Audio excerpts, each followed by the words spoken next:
Hi everyone, we are now on Chapter 7, Chemical Bonding and Molecular Geometry.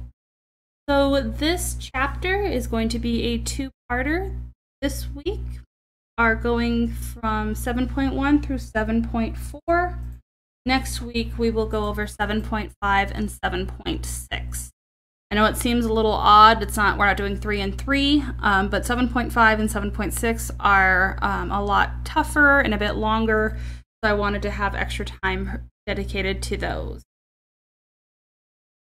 So we're going to go over this week ionic bonding, covalent bonding, Lewis structures and symbols, and formal charges and resonance. So just to give you a cool little intro, figure 7.1 here, this is called Buckminster fullerene, also known as buckyballs. And this structure is actually all made up of carbon molecules, C60. So it's carbon atoms. So the ball and stick model on far left, but the structure is actually very similar to something like a soccer ball. So it's made of hexagons and pentagons, kind of a cool little thing. So we're getting started with section 7.1, ionic bonding. So here we are going to explain the formation of cations, anions, and ionic compounds, and predict the charge of common metallic and nonmetallic elements and write their electron configurations.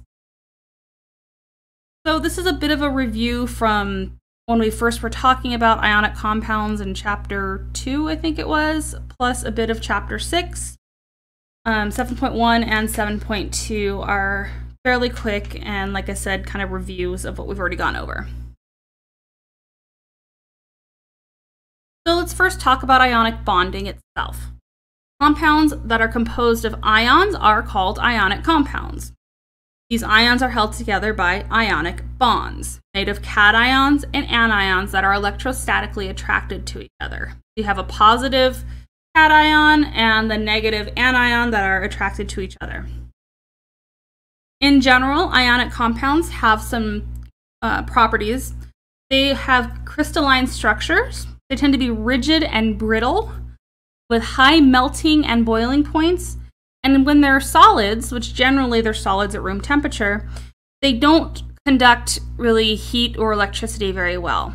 However, when you either melt them into liquid form or dissolve them in water and make aqueous solutions, then they conduct. And this is because now the ions can freely move. And so you have charges moving around, and so we can now conduct things like electricity. Ionic compounds also have very different properties from the neutral atoms that make them up. For example, sodium and chlorine atoms compared to something like sodium chloride. Sodium chloride being table salt, generally pretty harmless. But sodium metal is extremely reactive with air and water. You have to store it in mineral oil. Whereas chlorine gas is a yellow-green, very toxic gas. You can breathe it in and it can do very bad things to you. But you put these two very toxic, deadly elements together and you make sodium chloride table salt. So very, very different properties that ionic compounds have compared to the atoms that make them up. So binary ionic compounds have just two elements. You have your metal cation and the non-metal anion. So example of this would be sodium chloride, binary meaning 2. So metallic elements, so our metals, our cations, have low ionization potentials. Okay, meaning they lose electrons easy. So they have that low ionization energy. It's really easy for them to give off electrons. Whereas nonmetals have high electron affinities, so they like to take electrons and can easily gain them. So this is how we form our cations and our anions. Now, ionic compounds are electrically neutral overall. So remember that the total positive charge must equal the total negative charge for an ionic compound. One thing to also keep in mind is that ionic formula does not represent the physical arrangement of ions. So you don't just have sodium chloride individual NaCl's hanging out. not how it works. In reality, there's no single ionic bond between the ions. Their attraction is isotropic, meaning that they have attraction in all directions. So you end up with this 3D lattice structure of positive and negative charges alternating.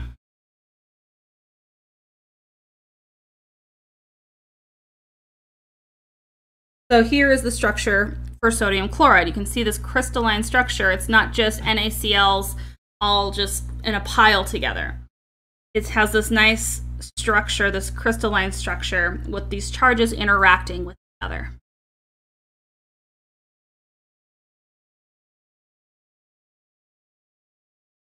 So let's talk about their electronic structures of cations. Our main group elements tend to lose all their valence electrons to form cations. This should be the main group metal elements. So they lose these electrons to form cations that are isoelectronic to the preceding noble gas. So they tend to lose electrons equal to their group number. Group 1 loses 1 electron. Group 2 loses 2. For example, calcium has a neutral electron configuration of 1s2, 2s2, 2p6, 3s2, 3p6, 4s2. But its cation, with the 2+ charge on it, is 1s2, 2s2, 2p6, 3s2, 3p6, which is isoelectronic to that of argon. When we move over to groups 13 through 17, their group numbers exceed their valence electrons by 10, and this is due to the fact that they have d subshells. They may be empty, but they still have them. So their actual cation charge is equal to their group number minus 10. So, for example, something like aluminum is in group 13.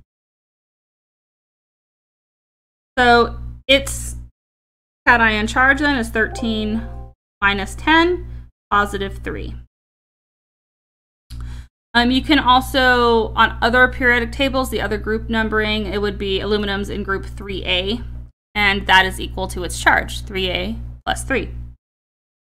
Now, there are exceptions of these charges towards the bottoms of our groups. So, for example, Ti plus 3, titanium, tin, lead, and bismuth have expected positive ions. However, they can undergo partial loss of their valence shell electrons to have these alternative +1, +2, +3 ions. This is called the inert pair effect, and this is due to relatively low energy of the valence s electron pair. Mercury in group 12 also has some weird behavior. It can form a diatomic ion with itself. So you have two mercury ions, mercury atoms that are bonded together in a mercury-mercury bond, and then it has an overall 2+ charge, as well as you have your overall mercury 2+ with a mercury by itself.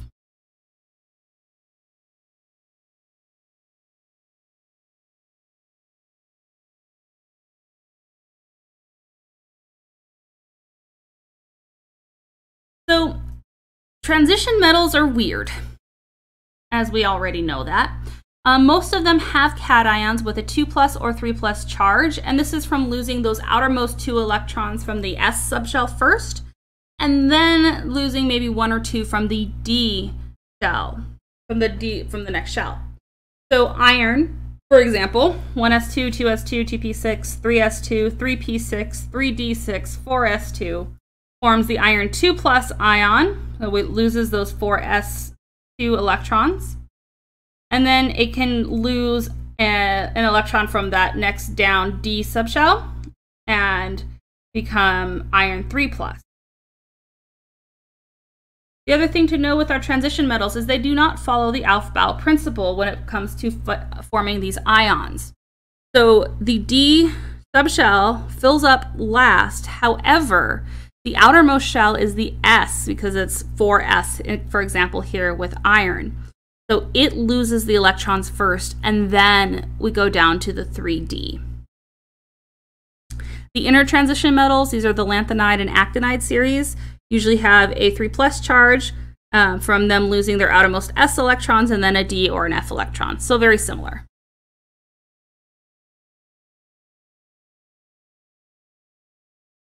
So here's a quick example determining the electronic structure of cations. And this is just giving us a lot of background info. We're going to focus on chromium and zinc. Our bodies need them in the form of chromium 3+ and zinc 2+. And we want to get their electron cations, or electron configurations as these cations. So just like we did in chapter 6, the first thing to do is write their electron configurations for the neutral atoms. So we find, for instance, for zinc, that argon is the first noble gas it hits before getting the rest of the configuration. So it starts with that argon configuration, and it ends as 3d10 4s2. Whereas chromium is argon and then 3d5 4s1. Chromium is one of those weird ones where it does that half shell, where one of the s electron goes to the d subshell, so then it has those two half-filled shells.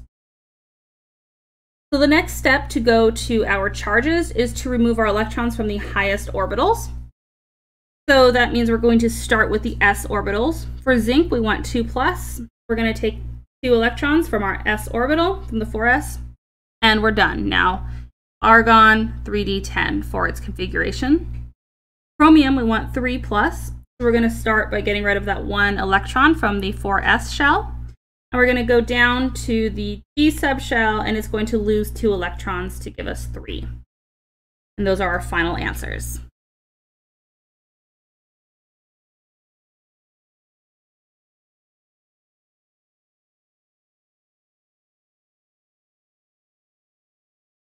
So anions, here we have monatomic anions, meaning single atom anions, when a neutral atom gains electrons to fill its outer s and p orbitals.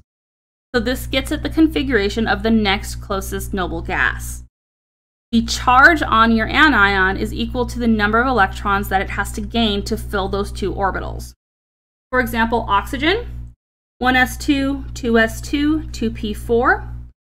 So to fill up our orbitals, that 2p4, we need to add 2 electrons to make that into 2p6. And that will fill it up to give it the configuration of neon. So if you were to look at the periodic table from where oxygen is, neon is 2 steps over. So it goes 2 steps in those 2 electrons. And then that's going to give an overall 2- charge.